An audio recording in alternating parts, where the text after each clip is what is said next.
Badan Narkotika Nasional menemukan bahan aktif obat flu dan batuk dextrometorphan sering disalahgunakan. Dextrometorphan adalah obat psikostimulan yang dapat menghasilkan efek narkotika. Dextrometorphan merupakan obat bebas terbatas, artinya selain apotik, toko obat di pasar-pasar juga boleh menjualnya. Namun jika dijual eceran seharusnya menggunakan resep dokter. Sementara itu, Badan Pengawasan Obat dan Makanan BPOM juga menemukan adanya kejanggalan distribusi dextrometorphan tunggal. BPOM mendapati ratusan kaleng dextrometorphan hilang tanpa faktur di beberapa wilayah.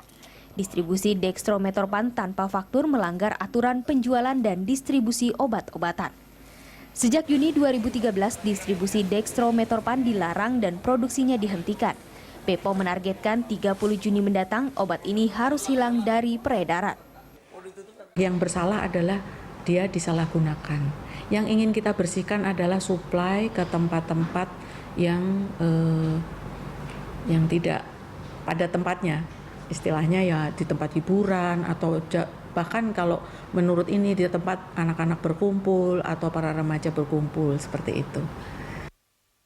Siapa sangka salah satu bahan aktif obat batuk sering disalahgunakan untuk memberikan efek narkotika.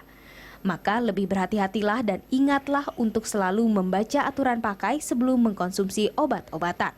Anggia Kusumawardaya, Budianto, Berita 1, Jakarta.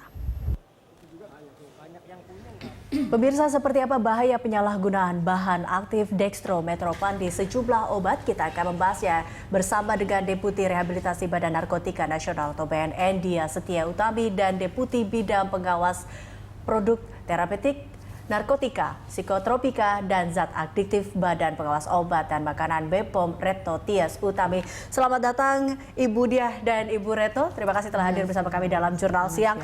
Nah, ini terkait dengan dextrometorphan. Saya ke Ibu Retno. Bu Retno, ini sebenarnya dextrometorphan atau yang dikenal dengan zat dextro. Ini itu apa sih sebenarnya ini?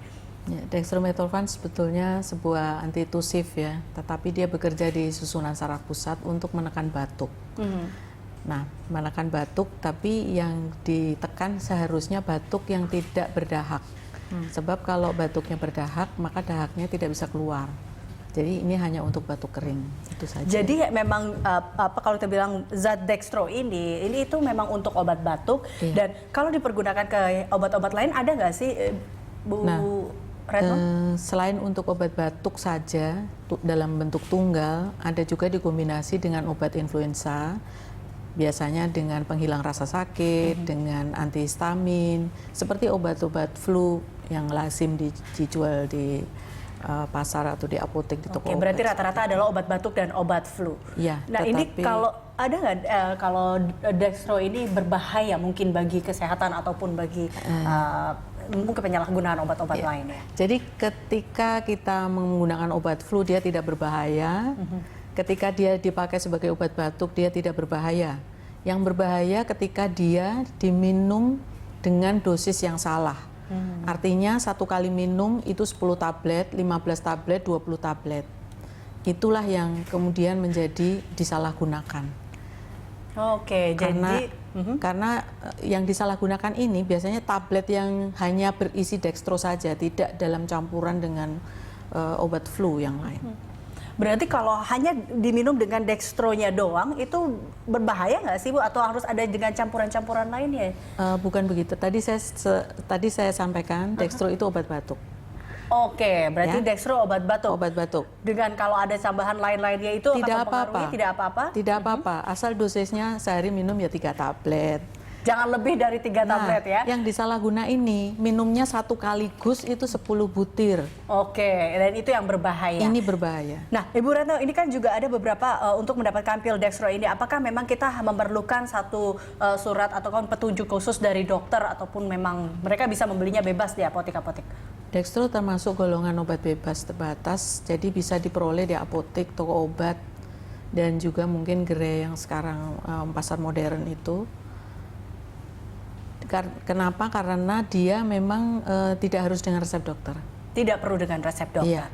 Oke, saya ke Ibu Dia. Ibu Dia, ini kalau kita lihat di tahun 2010 lalu dari BNN juga telah melakukan survei terkait dengan dextro ini. Nah, ini apa yang akhirnya ditemukan oleh BNN pada saat itu sehingga dextro ini termasuk salah satu yang berbahaya juga nih.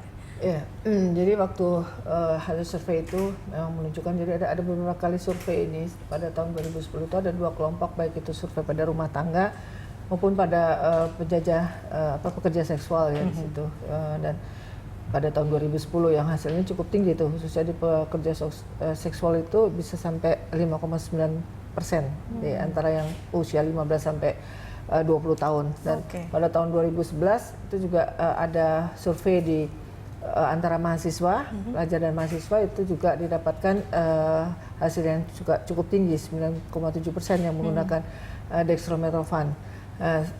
Jadi memang di tempat di BNN sendiri ada di Deputi Brantas itu ada satu hal yang terkait dengan masalah prekursor. Jadi sebetulnya ini juga bagian-bagian dari yang menjadi tanggung jawab untuk bagaimana prekursor ini, jadi bahan dasarnya dari dextromethorphan ini tidak disalahgunakan.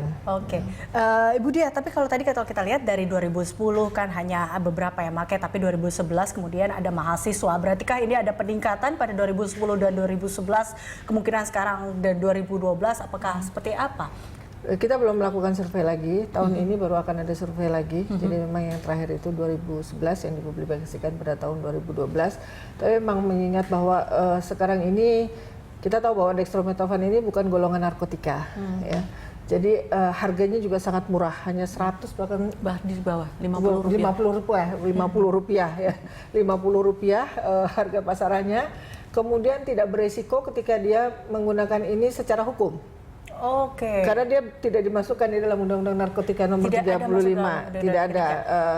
Jadi kalaupun itu terkait dengan ada penggunaan itu, ya belum bisa ditangkap. Ya, nggak bisa ditangkap, tidak bisa dihukum juga tidak bisa masuk ini. hukum, dan ya itu tadi sudah murah harganya, mudah didapat, kemudian juga tidak terkait dengan aspek hukum. Makanya kalau kita mereka menggunakan ini, mereka merasa tidak aman dengan itu. Tapi sebenarnya efek jika menggunakan atau mengkonsumsi itu lebih dari 3 butir tadi atau lebih kayak 10 sampai 15 ataupun 20, ini efeknya itu sama dengan pada saat mengkonsumsi narkotika atau tidak sih sebenarnya? Ya, ada yang pertama kalau dia 100 ml itu kira-kira 7 tablet. Mereka biasanya minumnya mintanya 10 langsung ditelan sekaligus. Nah, itu bisa stimulasi ringan sampai euforia. Oke.